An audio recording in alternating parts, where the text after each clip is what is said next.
Bonjour à tous et toutes. Je suis Sylvie Comard et je suis ce qu'on appelle bénévole patiente experte. Ça veut dire que j'ai suivi une formation avec la Fédération française de diabétique. Bonjour, je suis Marie-Colette Albou, je suis diététicienne nutritionniste et je me suis spécialisée dans l'accompagnement des personnes qui ont des maladies métaboliques comme l'obésité et le diabète. Alors aujourd'hui, on va parler d'un événement, d'un moment un petit peu stressant pour les diabétiques. Ce sont les fêtes de fin d'année. Tant parce que on les organise, autant parce que on va manger beaucoup, plus que d'habitude, et ça va être un petit peu compliqué. Bien entendu, les conseils vont être généraux et il faudra, selon que vous soyez diabétique de type 1 ou diabétique de type 2, que vous voyez avec votre médecin s'il y a des précautions à prendre particulières.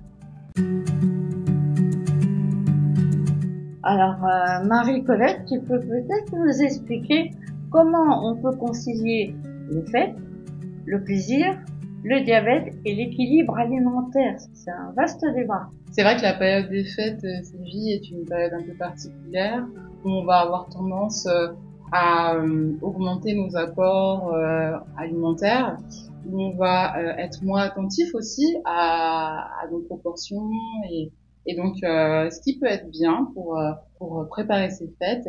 La première chose, c'est d'anticiper un maximum. Donc avant les fêtes, s'organiser, bien s'hydrater, bien se reposer. Et peut-être aussi, ce qui peut être intéressant, c'est de se dire qu'on va faire des choix. Donc est-ce qu'on va plus être, on est bec sucré, se faire vraiment plaisir sur le dessert et être peut-être un peu plus attentif au plat principal. Et si par contre on aime bien la partie salée, on a envie de se faire plaisir avec un repas qui sera un peu plus riche, anticiper et prévoir un dessert un petit peu plus léger et se dire aussi que finalement les fêtes ça dure un certain temps et qu'on peut étaler justement le plaisir sur plusieurs jours et pas forcément trop tout focaliser sur un même repas pour éviter d'avoir des gros pics de glycémie.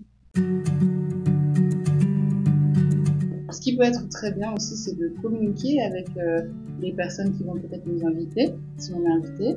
Moi, j'aime pas trop, j'ai envie de glisser dans la masse, entre guillemets. J'essaie de m'organiser moi-même selon ce qu'on me propose, et en tant que diabétique de type 2, comme je peux pas le faire pour une insuline, eh bien, je vais aider pendant le repas, je vais me lever. Oui.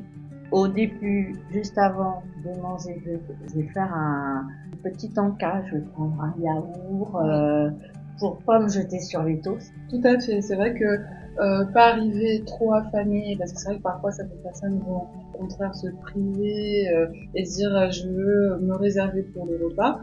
C'est peut-être pas la meilleure stratégie, comme tu le dis. Arriver en n'ayant pas trop faim, en n'ayant pas trop soif aussi, parce que du coup on va moins se jeter sur les apéritifs, sur les alcools. Ou en fait, en ayant mangé correctement, en ayant une petite collation, peut-être qu'on sera aussi plus raisonnable. Les repas de fête comme ça, parfois c'est difficile de gérer les quantités. Et donc ce qui peut être intéressant, c'est aussi de se dire, je prends une assiette. Et donc visuellement, on va avoir un repère. Au moins on sait que j'ai mangé autant. Et même pour donner le message à notre cerveau que regarde en fait la quantité et on approche de ce qui habituellement fait notre satiété, c'est plus efficace. Voilà, bien choisir son assiette. Et puis aussi parfois, se dire justement cette assiette, je vais la consommer tout doucement et plutôt que de picorer rapidement et je m'assois aussi pour la consommer. Et donc dans ce cas-là, on va être aussi plus à l'écoute et plus attentif à ce qu'on fait. Quand on va recevoir, il y a plein de sources de stress. Moi, le jour même, ça fait trop de choses, faut que je me dépêche, je me dis que ça sera jamais prêt à temps, j'ai peur qu'il n'y en ait pas assez pour mes invités. Bon, il y a des fois, moi, je demande à chacun d'apporter un plat. Ça peut, dans ma famille, ça peut se faire. Et puis, au niveau financier, ça allège aussi les frais parce que, voilà, on est dans une période un petit peu difficile. Donc, est-ce que tu as des conseils pour la préparation, pour pour nous alléger cette période tendue. Oui, tu as raison. C'est vrai que communiquer, échanger avec les autres convives, c'est une bonne solution. Que chacun prenne en charge une partie. Mais après, toutes les familles et toutes les personnes qui fêtent ensemble n'ont pas forcément cette habitude-là. Et donc, ça peut être parfois un peu gênant de demander.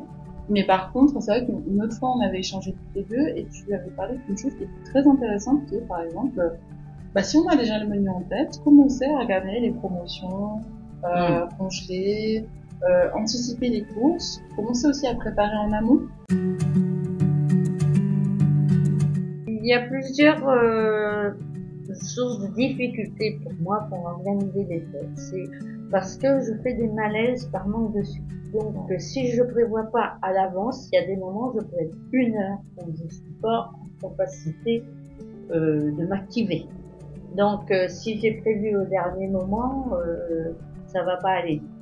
Et quand je fais la cuisine, eh bien, j'ai tendance à tout goûter parce que, étant diabétique, c'est des difficultés parce qu'après, ça déséquilibre un petit peu notre glycémie. Donc, il y a tous ces facteurs-là. La peur d'être attiré, de manger des choses qui vont nous déséquilibrer après et entre guillemets, on va payer ces moments de fête et on va être tout déséquilibré dans nos chiffres de glycémie. Et puis je vois il y a d'autres personnes où elles sont seules aux fêtes de Noël. C'est pas des fêtes pour tout le monde. Oui, tout à fait. Je comprends. C'est vrai que l'image qu'on a des fêtes de fin d'année, c'était vraiment un moment très convivial, très festif, etc. Mais pour certaines personnes seniors ou qui sont seules ou qui sont en élevage, ça peut être un moment où on se sent encore plus à la solitude. Et dans ce cas-là, je pense que la vie associative, les événements un peu culturels, les choses qui peuvent être organisées au niveau territorial peuvent être des bonnes alternatives. Et puis aussi, par rapport au fait de se faire plaisir malgré tout et la peur de déséquilibrer, faut garder en tête que justement c'est pas parce que c'est fait que c'est un moment où il faut qu'on soit dans l'excès, et malheureusement c'est un peu l'image qu'on a, et on a un peu cette attitude un peu comme repas du condamné, il faut que je goûte à tout, il faut que je mange tout. On peut aussi se dire que la qualité et la quantité c'est aussi important, et se dire je vais faire des choix. La notion de plaisir, on peut l'avoir quand même. On peut aussi se dire on va étaler, sachant que bien sûr l'équilibre alimentaire c'est sur plusieurs repas, donc ça peut être même sur une semaine. Donc c'est pas parce qu'on aura mangé une part de bûche avec sa famille une fois qu'on va déséquilibrer. Mais par contre, ce qui peut être intéressant, c'est de se dire que avant on va avoir une routine qui va être quand même soignée, où on va bien faire attention à prendre ses traitements, on va continuer à avoir notre activité physique régulière, on va faire attention à notre sommeil, parce que justement, Sylvie, tu parlais du stress. Qui dit stress dit parfois difficulté avec le sommeil. Alors moi, ce que je pense aussi au moment des fêtes, c'est les gens dont le budget est vraiment très serré.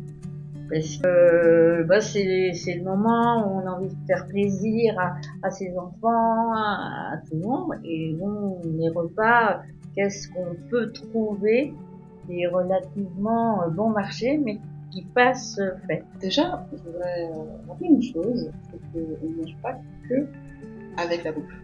On mange aussi avec les yeux. Ce qui fait la fête, c'est aussi une jolie table, un moment. Donc c'est vrai qu'on se met beaucoup de pression sur l'alimentation, mais il y a toutes les autres choses aussi. Donc on peut se dire, en fait, on peut prendre un plat assez classique et rajouter peut-être une petite touche exotique. Ça peut être par exemple, au lieu d'utiliser un agrume habituel, on va utiliser du yuzu. Donc voilà, si on part sur une verrine avec du saumon, avec de l'avocat, un peu de yuzu, ça va changer en fait. Il n'y a pas besoin d'en mettre des tonnes. Et puis si les poissons c'est trop cher, on peut aussi, par exemple, faire un velouté, mais dans le velouté, mettre des épices qui changent, du lait de coco. En fait, il n'y a pas forcément besoin d'aller chercher des plats très très très chers.